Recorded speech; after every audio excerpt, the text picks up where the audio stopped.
그날 서울의 한 교실에서 저는 제 인생의 마지막 수업을 마쳤습니다. 하지만 그 수업은 제게 새로운 시작이었습니다. 스페인에서 교사로 살아온 제 인생이 이곳에서 완전히 바뀌게 될 줄은 상상도 못했죠. 저는 마르타 페레즈, 스페인 마드리드에서 고등학교 역사 교사로 일해왔습니다. 60대 중반을 넘긴 지금 은퇴를 앞두고 있었죠. 딸 엘레나가 한국에서 의사로 일하며 한국인 남성과 결혼했다는 소식을 들었을 때 솔직히 마음이 복잡했습니다. 그녀가 왜 그렇게 먼 나라에서 새로운 삶을 선택했는지 이해할 수 없었거든요. 딸이 한국에서 결혼식을 올린다는 소식을 듣고 저는 처음으로 한국이라는 나라를 방문하게 되었습니다. 솔직히 말해 저는 그동안 한국에 대해 아는 게 거의 없었고 아는 것조차 대부분 뉴스나 주변 사람들의 말에 의존했죠. 군대 문화가 강하다, 여성 인권이 낮다, 노인에게 불친절하다 같은 이야기를 들으며 딸이 그런 곳에서 과연 행복할 수 있을까 걱정이 컸습니다. 서울에 도착했을 때 그 인상은 더욱 복잡했습니다. 고층 건물이 끝도 없이 솟아있고 모든 것이 빠르게 돌아가는 그 속도감에 숨이 막히는 것 같았어요. 지하철은 조용하지만 어딘가 차가워 보였고 사람들은 무표정한 얼굴로 바쁘게 걸어갔죠. 정이 없다는 말이 왜 나왔는지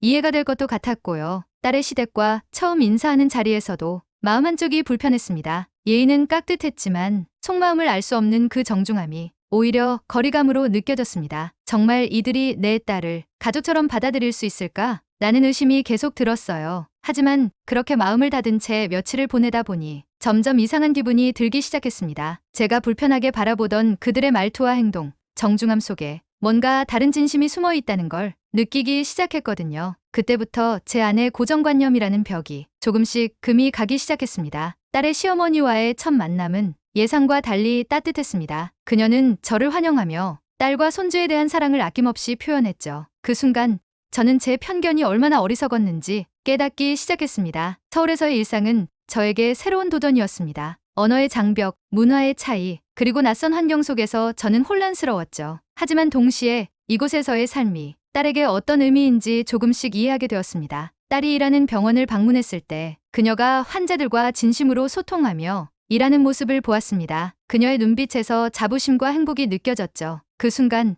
저는 딸의 선택이 옳았음을 인정하게 되었습니다. 손주의 학교에서 세계사 수업을 한번 맡아달라는 요청을 받았을 때 저는 잠시 당황했어요. 과연 한국 아이들이 내 얘기에 관심이 있을까? 문화도 다르고 언어도 다르고 내가 이방인이라는 걸 느끼게 되면 어쩌지? 이런저런 걱정이 머리를 떠나지 않았죠. 하지만 결국 교사라는 오랜 본능이 저를 움직였고 저는 수업을 준비해 나갔습니다. 스페인의 역사, 유럽의 식민시대, 시민혁명까지 다양한 이야기들을 준비하며 한편으로는 내가 여전히 뭔가를 줄 수 있다는 것에 작은 자존감을 느끼기도 했습니다. 수업 당일 아이들은 놀랄 만큼 집중력이 뛰어났습니다. 특히 제가 서로 다른 문화가 충돌하고 융합되며 만들어진 현대사에 대해 이야기했을 때 한 학생이 조심스럽게 손을 들고 이렇게 말했어요. 선생님, 그럼 스페인도 한국처럼 외세의 영향을 많이 받은 나라였나요? 그 질문 하나가 제 마음을 울렸습니다. 아이들의 눈 속엔 나와 다름을 이해하려는 진심이 있었어요. 그 순간 저는 깨달았습니다. 제가 여태껏 한국을 편견으로 바라봤던 이유는 그들의 문화를 이해하려는 노력 없이 판단했기 때문이었습니다. 하지만 이 아이들은 달랐어요. 낯선 이방인의 이야기를 경청하고 묻고 이해하려는 자세를 보여줬죠. 그 수업은 단순한 강의가 아니었습니다. 그건 내가 다시 사람과 연결될 수 있다는 확신, 그리고 이곳도 내가 속할 수 있는 사회일 수 있다는 가능성을 열어준 계기였어요. 그날 저는 비로소 나는 아직 끝나지 않았고 이곳에서도 의미 있는 사람이 될 수 있다는 걸 믿게 되었습니다. 학생들과의 수업을 통해 저는 한국의 역사와 문화를 더 깊이 이해하게 되었습니다. 그들의 질문과 반응은 저를 감동시켰고 제가 그동안 마음 한구석에 품고 있던 선입견과 오해를 조용히 녹여내기 시작했어요. 수업이 끝난 후 한 학생이 조심스럽게 제게 다가와 말했습니다. 선생님, 오늘 수업 정말 감사합니다. 저 사실 역사는 항상 어려운 과목이었는데 선생님 이야기 듣고 처음으로 재밌다는 생각이 들었어요. 그리고 저도 누군가에게 의미 있는 사람이 될 수 있을 것 같다는 생각도요. 그 말을 듣는 순간 제 가슴 깊은 곳이 뭉클해졌습니다. 그 학생은 단순히 지식을 배운 게 아니었어요. 제 이야기를 통해 자신의 삶에 대해 새롭게 바라보는 계기를 얻은 거죠. 그때 저는 깨달았습니다. 아,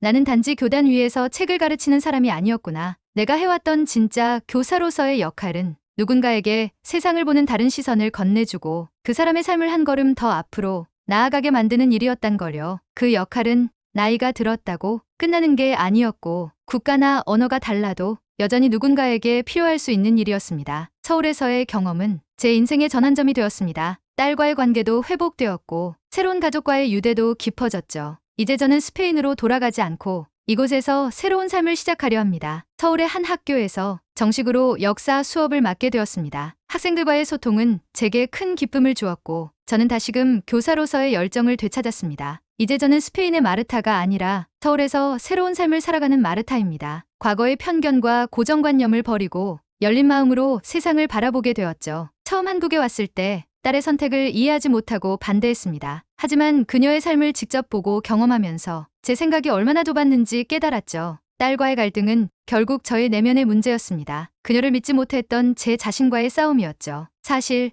딸과의 갈등은 한국에 도착한 순간부터 조금씩 쌓이고 있었어요. 겉으로는 웃고 지냈지만 마음속엔 말 못할 불편함이 있었죠. 딸이 일하는 모습을 보면 뿌듯하면서도 왜 이렇게 고생하며 살아야 하나? 튼 생각이 자꾸 들었습니다. 낯선 땅에서 의사로 일하며 아이까지 키우고 그 모습을 보면 안쓰러운 마음이 앞섰거든요. 하지만 딸은 그런 저를 점점 피하는 듯했고 서로 간의 말도 조심스러워졌습니다. 가장 힘들었던 건 손주에게 스페인어를 거의 가르치지 않았다는 사실이었어요. 얘가 우리말을 못 알아들으면 나중에 우리 가족은 어떻게 되니? 그 말에 딸은 잠시 침묵했고 저는 서운함이 복받쳐 오르면서 결국 저녁 식사 자리에서 터지고 말았어요. 너는 왜 이렇게 멀리서 힘들게 살아가려고 하니? 스페인에서도 충분히 잘 살 수 있었잖아. 엄마가 그렇게 키운 게 아니야. 그 말에 딸은 잠시 말이 없더니 조용히 입을 열었습니다. 엄마, 나 행복해. 엄마 눈엔 힘들어 보여도 여기가 나한테는 진짜 집이야. 그리고 얘도 엄마가 생각하는 방식으로만 키우고 싶지 않아. 그 순간 저는 말문이 막혔습니다. 제가 평생 중요하다고 여겼던 안정과 전통이 이 아이에게는 단지 내가 만들어 놓은 틀일 뿐이었단 걸 알게 됐어요. 그 차이를 인정한다는 게 생각보다 훨씬 어려운 일이더라고요. 딸을 잃은 것 같은 두려움과 제가 알고 있던 세상의 균열이 한꺼번에 밀려왔습니다. 며칠 후 손주가 열이 나 병원에 가야 했습니다. 딸 부부는 워낙 바빠 저에게 아이를 맡긴 상황이었고 저는 언어도 지리도 익숙하지 않아 크게 당황했죠. 이때 딸의 시어머니가 전화를 받자마자 바로 저를 데리러 왔어요. 병원으로 가는 차 안에서 저는 참았습니다. 하지만 결국 울컥했죠. 왜 이렇게까지 도와주세요? 저 사실 아직도 한국이 낯설어요. 그분은 웃으시며 이렇게 말씀하셨어요. 처음은 다 그래요. 저도 며느리 처음 만났을 땐 많이 두려웠어요. 그런데 결국 가족이란 건 서로 받아들이는 거잖아요. 그 순간 저는 울음을 참을 수 없었어요. 서로 다른 문화를 가진 우리가 같은 타족이라는 말에 마음이 무너졌습니다. 손주를 돌보며 며칠을 보내는 동안 저는 하나의 선택을 해야 했습니다. 다시 스페인으로 돌아가 익숙한 삶을 이어갈 것인지 아니면 이 낯설고 새로운 땅에서 새로운 인생을 받아들일 것인지 그 선택은 단순한 거주지의 문제가 아니었어요. 저는 이제 스페인 교사 마르타가 아니라 이곳에서의 삶을 통해 새로운 자신을 만나고 있었거든요. 무엇보다도 딸과 손주가 있는 이곳이 이제는 저에게도 집처럼 느껴지고 있었습니다. 그 변화는 생각보다 큰 의미였고 저는 그걸 외면할 수 없었습니다. 어느 날 딸이 말했습니다. 엄마, 다시 돌아가도 돼. 우리가 엄마 사랑 안 하는 거 아니잖아. 하지만 여기서도 엄마가 누군가에게 큰 힘이 되어줄 수 있어. 그게 엄마가 원했던 인생 아닌가? 딸이 저런 말을 한 데는 분명한 이유가 있었습니다. 저는 늘 교사라는 직업을 나의 사명이라고 여겨왔어요. 학생들의 눈을 반짝이게 만드는 일, 새로운 세계를 알려주는 일, 그게 제 삶의 원동력이었고 은퇴가 가까워질수록 저는 제 존재 의미를 잃어가는 것만 같았죠. 딸은 그걸 알고 있었습니다. 어릴 적부터 저를 보며 자라면서 엄마라는 사람이 단지 가정의 어른이 아니라 누군가에게 영향을 주는 사람이라는 걸 누구보다 잘 알고 있었던 거죠. 그리고 그 딸이 지금은 어른이 되어 반대로 저를 위로하고 있었습니다. 엄마, 다시 돌아가도 돼. 우리가 엄마 사랑 안 하는 거 아니잖아. 이 말은 단순히 귀국해도 괜찮다는 얘기가 아니었어요. 엄마가 지금 여기서 힘들어하는 거 이해해. 그렇지만 엄마는 여전히 누군가에게 필요한 사람이야. 그리고 그걸 잊지 않았으면 좋겠어. 딸은 제가 내면에서 겪고 있는 혼란과 무기력을 꿰뚫고 있었던 거예요. 그리고 그 혼란을 이겨낼 수 있는 힘도 결국 나 자신 안에 있다는 걸 상기시켜줬죠. 그 말이 제게는 누가 대신 열어준 문 같았습니다. 이제는 내가 나를 다시 시작해도 되는 순간이구나. 그 깨달음은 제게 용기를 주었습니다. 결국 저는 서울에서의 삶을 받아들이기로 결심했습니다. 작은 국제학교에서 세계사를 가르칠 기회가 생겼고 저는 망설이지 않았어요. 첫 수업을 마친 날 교실을 나오는 길에 학생 하나가 말했어요. 선생님 덕분에 역사라는 게 이렇게 흥미롭다는 걸 처음 알았어요. 그 짧은 한마디에 저는 제 선택이 옳았음을 확신했습니다. 한국은 이제 저에게도 배움과 성장의 공간이자 또 다른 인생의 무대가 되어 있었습니다. 무엇보다도 딸과 가족과의 깊은 연결이 저를 여기까지 이끈 진짜 이유였죠. 서울의 봄은 생각보다 따뜻했습니다. 벚꽃이 흐드러지게 핀 거리에서 손주와 함께 걷는 길 위에서 저는 생각했죠. 내가 이곳에서 새로 태어났구나. 예전엔 몰랐어요. 사랑은 국경도 이념도 초월하고 진짜 이해는 경험과 소통에서 시작된다는 거요. 저는 이제 더 이상 과거를 붙들지 않습니다. 이제는 저도 한국에서 새로운 뿌리를 내려가려 합니다. 그리고 그렇게